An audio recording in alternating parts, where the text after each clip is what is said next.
19 वर्षीय तरुणीला परप्रांतीय बिहारींनी छेडछाड करून अतिप्रसंग करण्याचा प्रकार। रहिवासी क्षेत्रात बेकायदेशीर फॅब्रिकेशन कारखान्याचा उच्छाद, नागरिकांची मुख्याधिकाऱ्यांकडे धाव। सातारा शहरातील गुरुवारपेठ परिसरात रहिवासी क्षेत्रात सुरू असलेल्या एका बेकायदेशीर फॅब्रिकेशन कारखान्यामुळे स्थानिक नागरिकांचे जगणे असह्य झाले आहे। नगरपालिकेच्या जागेवर अतिक्रमण करून आणि नियमांचे उल्लंघन करून सुरू असलेल्या या साई फॅब्रिकेशन कारखान्यावर तात्काळ कारवाई करावी या मागणीसाठी परिसरातील रहिवाशांनी सातारा नगरपालिकेच्या मुख्याधिकाऱ्यांना निवेदन दिलं आहे। गुरुवारपेठ हा भाग विकास आराखड्यानुसार पूर्णतः रहिवासी झोनमध्ये असतानाही या ठिकाणी लोखंडी फॅब्रिकेशनचा उद्योग अनधिकृतपणे चालवला जात आहे। या कारखान्यातून सकाळी 8 ते रात्री 8 वाजेपर्यंत ग्राइंडर, वेल्डिंग आणि हॅमरिंगचा प्रचंड आवाज येत असल्याने ध्वनी प्रदूषण वाढले आहे। याचा फटका लहान मुलांच्या अभ्यासाला आणि वृद्ध नागरिकांच्या आरोग्याला बसत असून परिसरातील नागरिक मानसिक त्रासाला सामोरे जात आहेत। तसेच वेल्डिंगच्या ठिणग्यांमुळे आग लागण्याची भीती आणि स्प्रे पेंटिंगमुळे श्वसनाचे विकार जडत असल्याच्या तक्रारी नागरिकांनी केल्या आहेत। प्रदूषणासोबतच सुरक्षेचा प्रश्नही ऐरणीवर आला आहे। कारखान्यातील कामगारांकडून स्थानिक युवतीचे छेडछाड झाल्याची गंभीर घटना घडली असून त्याबाबत सातारा शहर पोलीस ठाण्यात गुन्हाही दाखल करण्यात आला आहे। यामुळे परिसरातील महिला आणि नागरिकांमध्ये भीतीचे वातावरण आहे।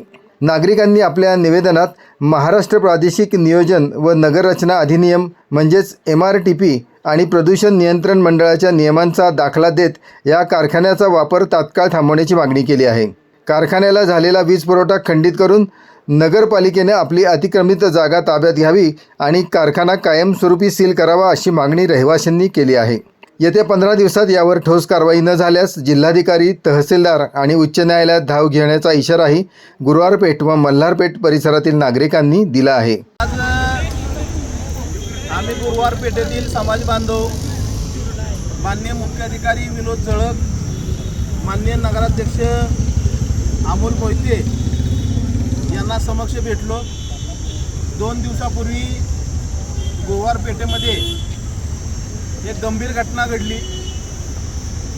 एका 19 वर्षीय तरुणीला परप्रांतीय बिहारींनी छेडछाड करून अतिप्रसंग करण्याचा प्रकार गुरुवारपेठेमध्ये झाला। सदर प्रकरणाबाबत सातारा सिटी पोलीस स्टेशनला गुन्हा दाखल आहे।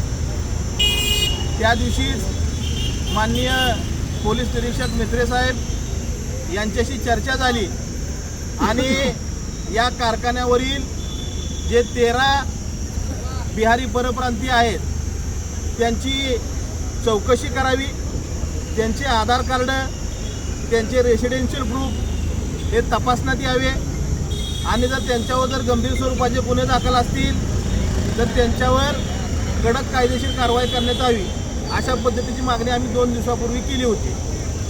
आजचा जो निवेदनाचा विषय आहे, या निवेदनाच्या विषयामध्ये गुरुवारपेठेमध्ये साई फॅब्रिकेशन नावाने लोखंड बनवण्याचा कारखाना हा सार्वजनिक नगरपालिकेच्या मालकीच्या जागेमध्ये अतिक्रमण करून बांधलेला आहे।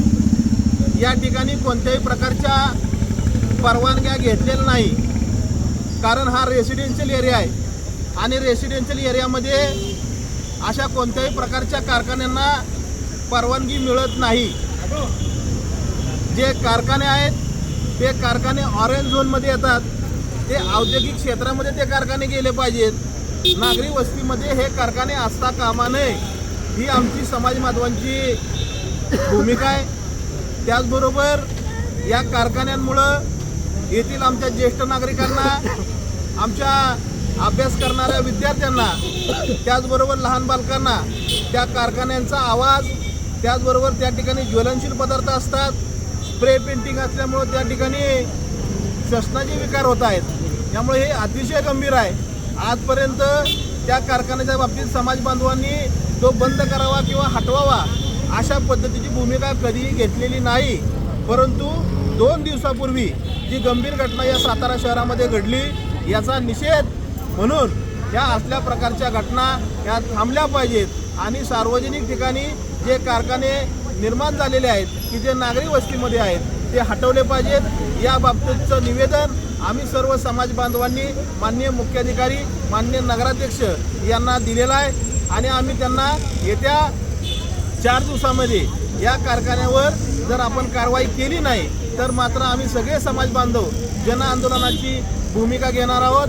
आजच्या आज आम्ही MRTPच्या नियमानुसार त्यांना 53ची नोटीस काढावी, त्यांना हे सगळे जे काही कारखाना सुरू आहे या कारखान्याच्या अनुषंगानं त्यांच्याकडे जे काही कायदेशीर बाबी आहेत त्याचा खुलासा करावा, अशा पद्धतीची नोटीस आज आम्ही त्यांना बजवायला सांगितलेली आहे। एवढ्या 4 दिवसामध्ये जर या बाबतीत जर काही कायदेशीर कारवाई झाली नाही तर मात्र आम्ही सर्व समाज बांधव आमचे नगराध्यक्ष माजी नगराध्यक्ष विजय बडेकर, त्याचबरोबर सामाजिक कार्यकर्ते सचिन भाऊ वायदंडे आणि सर्वच समाज बांधव यांच्या सर्व समन्वयकांनी, त्याचबरोबर माननीय नगरसेविका सावित्रीताई बडेकर, आम्ही सर्वच समाज बांधव या सगळ्या प्रक्रियेमध्ये लक्ष ठेवून आहोत। येत्या 4 दिवसामध्ये जर कारवाई झाली नाही तर आम्ही सर्वजण मिळून एकत्रितपणे या विषयाचा पाठपुरावा करू आणि हा कारखाना हद्दपार करू। एवढंच या निमित्तानं बोलतो थांबतो।